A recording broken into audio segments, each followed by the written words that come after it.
The enemy newest tactic isn't some dramatic affair no more. It ain't the husband or the wife stepping out anymore. Y'all want to know what his newest tactic is? It's boredom. I fell out of love. It's that subtle feeling of I'm not just feeling it anymore. That's what the enemy is using to destroy marriages these days. That is exactly what the enemy is using to destroy what God has joined together. Now, before we get into this reaction video, and I'm gonna do this reaction along with y'all. You know, I was sent this video. I watched a little bit of it, but I didn't watch the whole thing because I wanted to do a live reaction with y'all. Before I do that, make sure y'all smash up the like button. Make sure you subscribe, to the Saint fam. If you aren't already, subscribe to the Saint fam. Make sure you share this out to a friend. Tell a friend who would tell a friend who would tell a next to kin. Your boy Saint Reese is back at it again. And make sure after this broadcast is over, you hop down in the description area, you click on the link and go to our merch store, gasmerch.com, where you can get this dope hoodie in black and in red and some other different colors, you know what I mean? And so many other varieties, t-shirts, sweatshirts, hats, and all that, man. Make sure you do that. Now, let's hop right into this, man. This sister talk about how she, met up with an old friend who had a real good marriage, and her friend divorced her husband because guess what? She was bored. Let's hop right into this, y'all. Y'all got to see this. This is crazy. An old friend, and she was telling me that she got divorced, and I was so surprised because her and her husband were such a cute couple and they had been together for 11 years. So I asked her, like, what happened? I figured something bad happened. She's like, honestly, I was just bored. Like, my husband, all he did was work. I was a stay-at-home mom. We had 3 kids, and I just got lonely and bored. And she says that when she would bring it up, like, he would take her out, but it was just boring to her. Like, she needed some excitement in her life. She just felt like she was just a mom and a wife, and her husband. So many people has brought into the lie that marriage should be some type of constant thrill ride. Like, marriage is supposed to be this one great extravaganza thing to go to the next. Nah. That only happens in Hollywood, y'all. This is not a Hollywood fantasy. Marriage is not a Hollywood fantasy.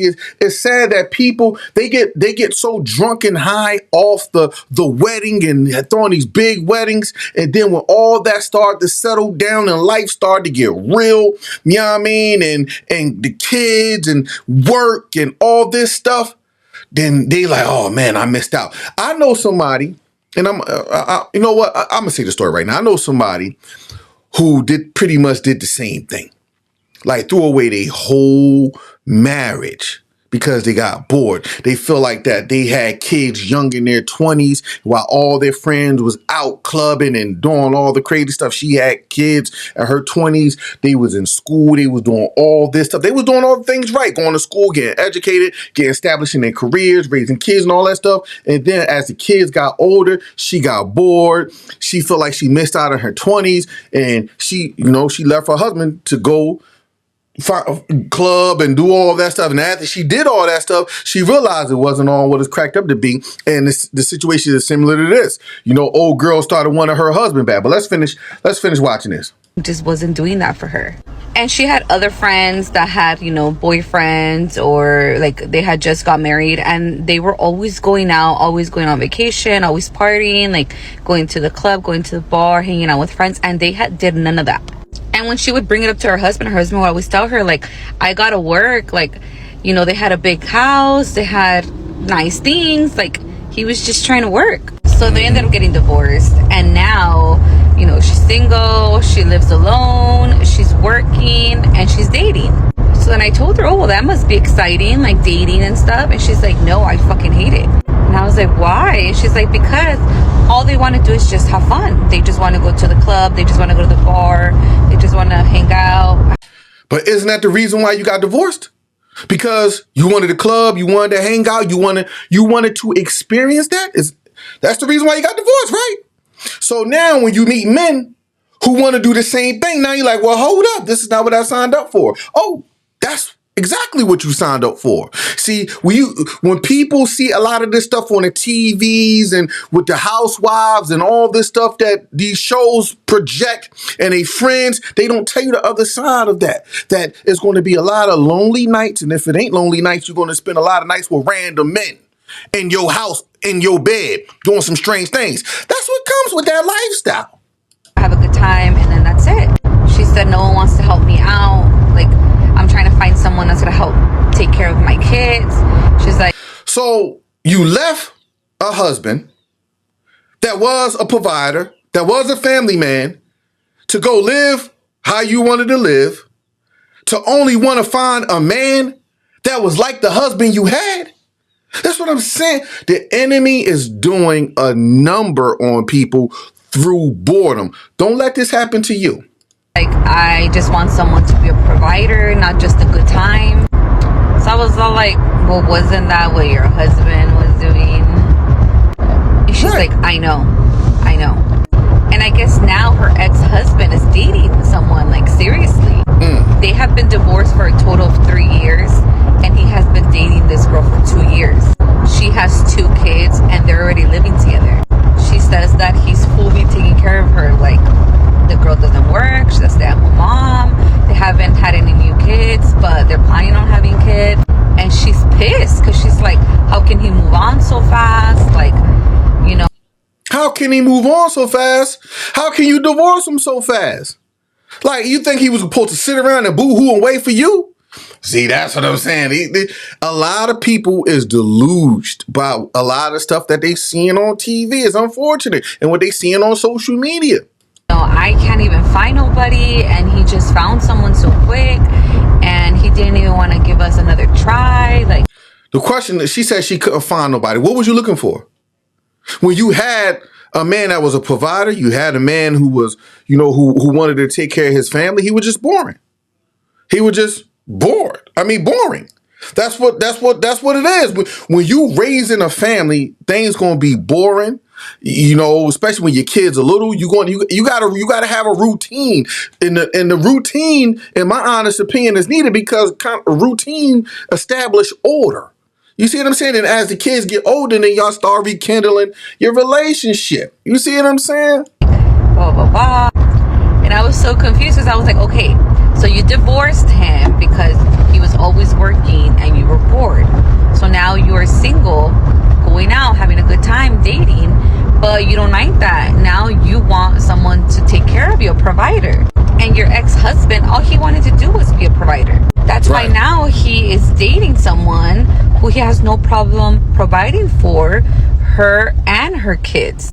And Right. she's pissed because she's like, why would he go and find someone who has kids? Like, he already has kids. Now, and here's the crazy thing, and I know a lot of men probably won't agree with me on this. It was, to be honest, him finding a woman who already had kids is genius. See, here's the thing. Why would a man want to date a woman who don't have kids, knowing that she's going to want kids? If you are an older man and your wife divorced you, let's say this couple was in their late 30s, in their 40s, or maybe early 50s, and they already got kids. I'm going to be honest. As a man in my 40s, if I was divorced, I don't want to date a woman who don't have kids because eventually she's going to want to have kids, and I don't want no more kids in my 40s. I am not trying to raise kids in a new family in my 40s going in my 50s because I know how hard it was raising them when I was in my 20s and 30s. You see what I'm saying? So yes, in my honest opinion, if I was that man, I would want to date a woman who already have kids. You see what I'm saying? As long as they good with their father and all that. So of course I wouldn't want to, come in between their relationship with their dad and all that stuff. But in my honest opinion, I think that's genius for a man, especially if he's in his 40s. Date a woman who have kids. Now I ain't talking about no small kids, y'all. I ain't talking about no small kids. That's different. That's another conversation for another day. But I'm talking about if he or she or her kids are in their teenage years and they ready to go transition into the world on their own, we can talk. But little kids, that's different. That's different. Why would he want to take on that responsibility? And I'm like, wait, aren't you looking for someone to take on that responsibility? Right. You see that? She didn't want him to take on that responsibility, but while at the same time, she's looking for a man to help her with her responsibilities. You see that? It's psychological games. I think a lot of women just, when they make these decisions, they really have to sit back and think, is it worth it? Is worth now. I'm gonna finish playing the video. There's only a couple minutes left. A little under a minute left, and then I'm gonna come in on the other side and we're gonna break this down. I was just giving her a hard time, not gonna lie, because it was kind of funny to me, because I was like, I could tell that she regretted her decision. I could tell. And I've seen a lot of people do shit like this, where they get divorced for reasons that are not, I'm not gonna say they're not valid, because everybody's feelings are valid, but they're fixable problems. Like, I don't know if you guys have this wrong idea of marriage, that it's supposed to be like fun and happy all the time. It's not. I feel like every relationship literally depends on compromise. Like, you gotta compromise something. You cannot have everything. And to be honest with you, like, if she was willing to give up on him that quick, like, maybe she just didn't love him that much, because I cannot even imagine just me being like, oh, I'm bored, I'm gonna divorce my husband. Her mind was already somewhere. She already had something in her mind where she was going to go. And when it didn't work out, she like, oh snap, I messed up. So that's typically what happens. You know, like, no, you figure it out, you work it out. But I could tell that she's regretting it, because what she thought she wanted is not what she thought she wanted. Right. So, and it's crazy that so many people is falling into the enemy trap of boredom and saying that they're not in love with it. Listen, you're going to hit a period of time in your relationship where it's going to be, you're going to be bored, or you're going to feel like you're not in love with your spouse no more. But that's all a lie. In anything, you could be at your dream job and you start thinking that your dream job is a nightmare. You know how many doctors and lawyers are like, man, I can't do this no more. But then they get over that hump and be like, oh man, it's still the best decision. Man, but listen, I got scripture for y'all. Mark chapter 10, verse 9 tells us clearly, therefore, what God has joined together, let no man separate. Don't let boredom separate. Don't let routine separate what God has joined together. Listen, I remember when me and my wife had a season where we were just passing each other in the hallways, just zombied out. You see what I'm saying? We was like roommates. We was in a routine because, listen, life got the best of us. We was working all the time, raising kids, sports, daggone PTA meetings, all this stuff. And by the time we got home, we was tired. You see what I'm saying? It happens. That's just life. That's what's going to happen when you're raising kids. You see what I'm saying? But we made a covenant before God, and covenants aren't broken when things get dull. Covenants aren't broken when things get boring. Covenants aren't broken when you just doing the same routine you've been doing for a while because it's working. So oftentimes routine is order. I keep telling people this. Listen, remember, the grass ain't greener on the other side. The grass is greener where you water it. I know y'all hear that saying all the time, and it still is true. It can be cliche-ish and all that stuff, but it's true. The grass is greener where you water it. When you looking at somebody else's grass, that means that they are paying close attention to their own grass. They tending to their own grass and they're watering their own grass. And guess what? Sometimes it's messing their grass too. Somebody's dog done pooped in their grass. Y'all know, I don't know if some of y'all got neighbors who let their dog run off into your yard and poop. But that's another topic for another day. But listen, man, listen. Don't let boredom break your bond. Don't let boredom make you make a bad decision, a very poor decision that you're going to regret. Don't let boredom break your bond with your friend. Your husband, your wife, your spouse, the person you took a vow to death do you part with. Because of boredom? That's how easy it is. That's how easy you is. You let boredom and what other people project on social media break a bond that God put together. Listen, the same God that brought y'all together can breathe new life into that marriage. It can breathe new life into that relationship. Real rap. Ephesians chapter 5, verse 25, said, husbands, love your wives, just as Christ loved the church and gave himself up for her. Christ's love wasn't based on feelings. Christ's love wasn't based on whether he got bored or not. Christ's love wasn't based on circumstances or happenstances or whether he was happy or not. Christ's love was not based on any of that stuff. It was based on commitment and covenant until death do him part. And it's the same, that is the same commitment we need to be taking as fellow believers in Christ. Listen, do not allow what you see on social media ruin your relationship.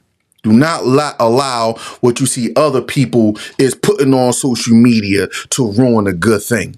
Because there's a lot of people saying, I divorced my spouse and life is better. No, they just coming on the internet saying things because it's cute. Nobody tells you the bad. They only want to project and tell you what is seemingly good, man. But that's all I got for y'all, man. Make sure y'all get down in them comments. Let me know what y'all think about this. It's your boy St. Reese. This is another episode of the Gutta And Saved podcast. Make sure you do something for the podcast. Go down in the description area. Check out our merch store, gasmerch.com. You can get this dope hoodie. Faith around and find out right here. Saint right there, going down right there. Dope hoodie, man. We got it, we got it in multiple different colors, sweatshirts and all that, man. I thank y'all for rocking out with me. You already know my slogan. It's not about how much Bible you know.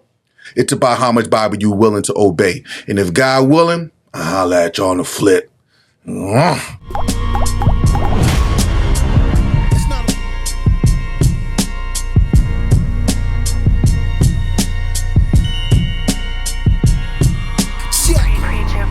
Considered the greatest spitting. I tell them I'm Christ-like. They envision modern Christian. Tell them I'm nothing like check conditions of how I'm living. I preach Christ. We ain't fake delivering. Listen, Candy man, soon as they. It's not about how much Bible chapter and verse you know. It's about how much Bible you willing to obey.